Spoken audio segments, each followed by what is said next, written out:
تو یوسف علیہ السلام کے پاس گئے تو یوسف علیہ السلام نے خواب کی تعبیر فوراً نہیں بتائی, بلکہ ان کو توحید کی تبلیغ کی کہ بہترین موقع ہے, یہ میرے محتاج ہیں, ابھی میں ان کو توحید کی تبلیغ کروں گا. تو کیا فرمایا, یا صاحب السجن ارباب متفرقون خیر ام اللہ الواحد القہار. ایسا مزہ آتا ہے اس آیت کے پڑھنے میں.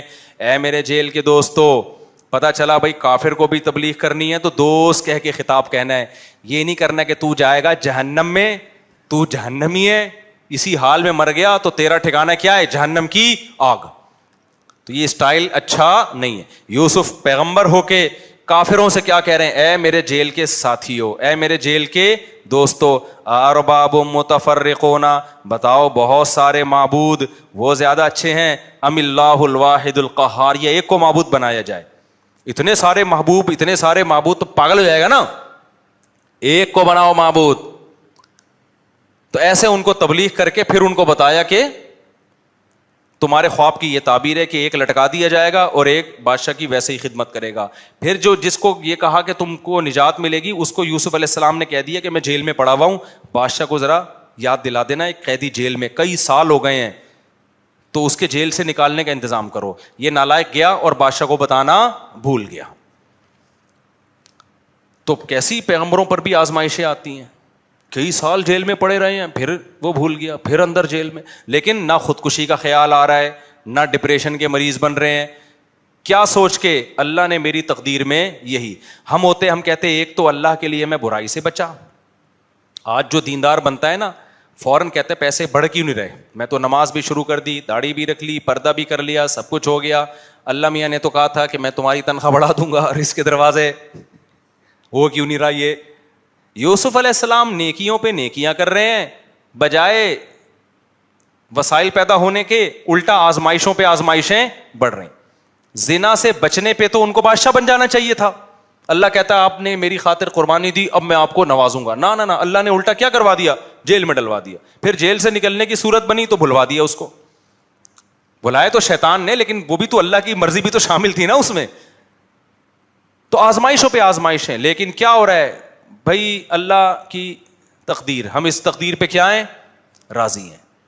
یہ وہ نسخہ ہے جو ڈپریشن کا علاج ہے, جو ڈاکٹروں کے پاس اور گوروں کے پاس نہیں ہے.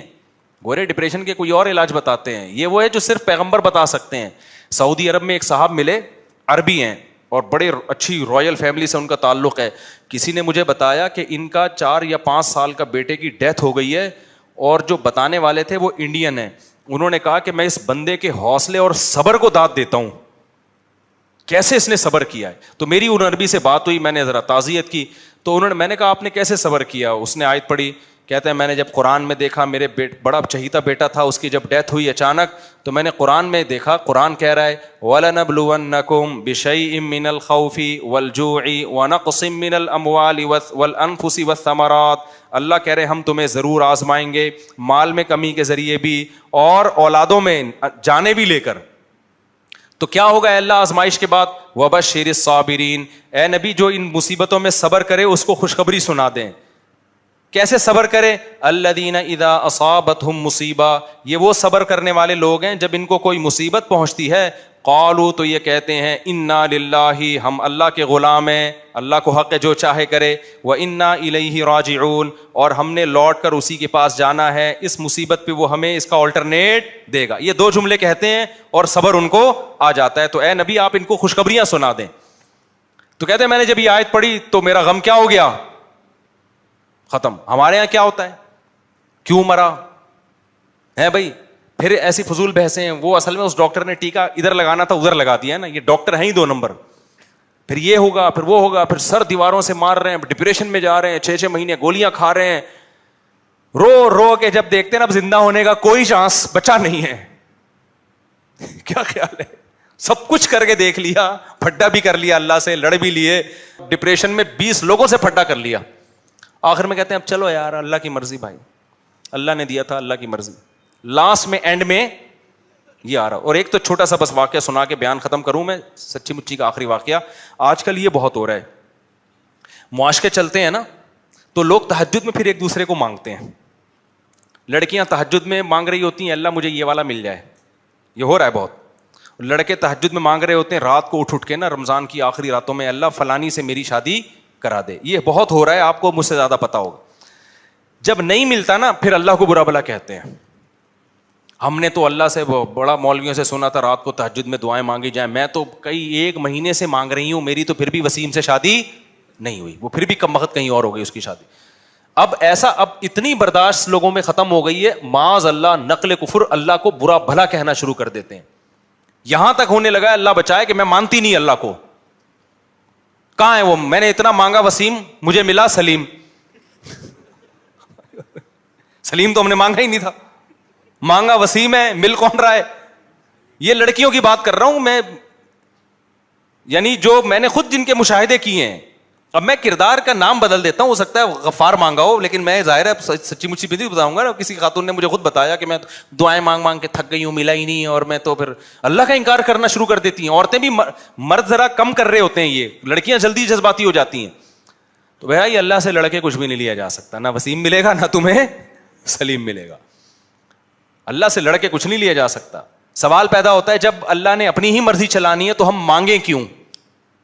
یہ بڑا ایک اہم سوال ہے کہ جب ہمارے مانگنے نہ مانگنے سے ملا سلیم ہی ہے, ہم کو وسیم نہیں ملا, تو پھر یہ مولوی لوگ یہ کیوں کہتے ہیں راتوں کو اللہ سے اٹھ کے مانگو؟ کرنی تو اللہ نے اپنی ہے بھائی, کرنی اللہ نے اپنی ہے. مانگو گے نا اللہ سے تو آپ کے حق میں کرے گا, نہیں مانگو گے تو آپ کے خلاف کرے گا. آپ کو لگ رہا ہے کہ سلیم آپ کے لیے اچھا ہے, لگ رہا ہے, حقیقت میں آپ کے لیے اچھا نہیں, اس لیے اللہ نہیں دے رہا آپ کو سلیم. یوسف علیہ السلام نے اللہ سے کیا جیل مانگا تھا؟ اللہ سے یہ مانگا تھا جیل زنا سے بہرحال بہتر ہے, یہ تھوڑی کہا تھا مجھے جیل بھیج دے. پھر جیل میں بھی کتنے عرصے دعائیں مانگی ہوں گی, اے اللہ مجھے جیل سے نکال دے, نکال دے, نہیں نکالا. ایک چانس بنا کہ بھئی یہ بندہ جا رہا ہے, بادشاہ کو جا کے بتائے گا کہ آپ کی رہائی ہونے والی ہے, رہائی کا انتظام. تو اب خیال آیا ہوگا میری دعائیں قبول ہو گئیں, پتہ چلا پھر انتظام پھر نہیں ہوا, پھر بھی مانگے جا رہے ہیں, مانگے جا رہے ہیں. کیوں؟ یقین ہے کہ جس سے مانگ رہا ہوں وہ میرا خیر خواہ ہے, وہ مجھے اس سے اونچا مقام دلانا چاہتا ہے, وہ ایک خاص طریقے سے نکالے گا. وہ ایسے نکالے گا کہ بادشاہ کو خواب آئے گا کہ 7 دبلی گائیں 7 موٹی گایوں کو کھا رہی ہیں, سارے درباری کہیں گے یہ پراگندہ خیالات ہیں, اس خوابوں کی تعبیر نہیں ہوتی. اس موقع پر اس بندے کو یاد آئے گا بھائی خوابوں کی تعبیر بتانے والا تو جیل میں ایک بندہ ہے. پھر وہ آ کے کہے گا یوسف ایھا الصدیق, اے یوسف اے دوست, افتنا فی 7 بقرات سمان, بتا 7 موٹی گائیں 7 پتلی گایوں کو کھا رہی ہیں, گندم کے 7 ہرے خوشے خوش خوشوں کو کھا رہے ہیں, بتا اس کی تعبیر کیا ہے؟ یوسف فوراً بولیں گے تزرعون 7 سنین دأبا, 7 سال تم کھیتیاں اگاؤ گے. فما حصدتم فذروہ فی سنبلہ, جو کھیتی کاٹو اس کو ساری استعمال نہ کرو, کچھ اسٹور کر لو, کیونکہ اگلے 7 سال قحط آئے گا, اسٹور شدہ مال کو کیا کر دے گا, وہ ختم کر دے گا. ایسی تعبیر بتائیے بادشاہ نے. اب کہا لے کر آؤ, پہلے آتے اس انداز سے نہ آتے, وہ عزت نہ ملتی. اب تو بادشاہ نے کہا بھائی ان کو لے کر آؤ, یہ صرف خواب کی تعبیر نہیں بتا رہے, مصر کی معیشت کو تباہ ہونے سے بھی بچا رہے ہیں یہ. پھر آ کے جب بادشاہ نے بات کی ہے نا, تو بادشاہ نے کہا انک الیوم لدینا مکین امین, آج تجھے صرف رہائی نہیں ملے گی, آج ہمارے دربار میں آپ کو ایک مضبوط ٹھکانہ ملے گا, شاہی پروٹوکول ملے گا. پھر یوسف علیہ السلام نے کہا مجھے وزیر خزانہ بنا دو, کیونکہ اب یوسف علیہ السلام کو اب خالی رہائی نہیں, اب جو مانگوں گا وہ ملے گا.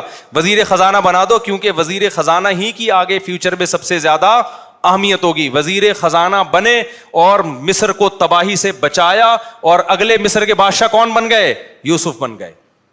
تو آپ راتوں میں اٹھ کے سلیم کو مانگیں. جو ہو رہا ہے نا, میں تو وہی بتاؤں گا نا. اگر وسیم ملا تو اسی پہ کیا کرو, صبر کرو, ہو سکتا ہے یہ تمہیں وزیر خزانہ بنا دے.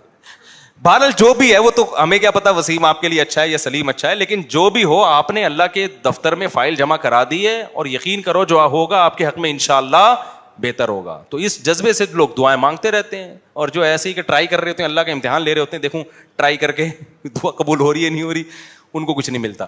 اللہ تعالیٰ سمجھنے کی عمل کی توفیق عطا فرمائے. آج کل کراچی میں بھکاریوں کا بائیکاٹ مہم بہت جاری ہے. بھائی بھکاریوں کو جھڑکو نہیں, کیونکہ ہو سکتا ہے کوئی سچی مچی کا نکل آیا, اور 100 میں اگر ایک صحیح نکلا تو اس ایک کی وجہ سے ان 99 کو کمبختوں کو برداشت کیا جاتا ہے جو فراڈی ہیں. تو جب آپ کو یقین ہو کہ فراڈی ہے تو پھر دھتکار دو, لیکن ویسے سائل کو دھتکارنا اگر وہ سچی مچی کا نکلا تو پھر بڑا خطرناک ہے. بیان کے بعد یہ کیا لے کہ تھوڑا وقت دے دے, بہت اہم بات کرنی ہے. طارق بھائی آپ ٹھیک ہے, آپ جزاک اللہ, آپ تو ریکویسٹ کرنے کی ضرورت نہیں ہے, آپ بولیں یار, آرڈر کریں یار. جو لوگ طلاق کے بعد یعنی میاں بیوی آپس میں رہتے ہیں, طلاق کی بات چھپاتے ہیں, کئی سال ہو گئے انہوں نے, بالکل ان کا بائیکاٹ کریں. 3 طلاقوں کے بعد بھی میاں بیوی رہ رہے ہیں, ان سے دور ہو جائیں, ان کو بولیں تم لوگ زنا کر رہے ہو, کٹ جائیں ان سے, تعلق ختم کر دیں ان سے. طلاق کے بعد میاں بیوی فون پر بات کر سکتے ہیں, اگر کوئی ضروری بات ہے بچوں کے لیے تو ٹھیک ہے, لیکن ویسے آپ بتاؤں طلاق کے بعد نہیں رابطہ رکھنا چاہیے, کیونکہ اس میں فسادات بہت ہیں, کیونکہ ایک بے تکلفی رہی ہوتی ہے, تو بیچ میں کسی تھرڈ پرسن کو رکھنا چاہیے. بہرحال کوئی بہت شدید ضرورت کی بات ہو تو جائز تو ہے, لیکن فتنے کا بہرحال یہ ایک ذریعہ ہے.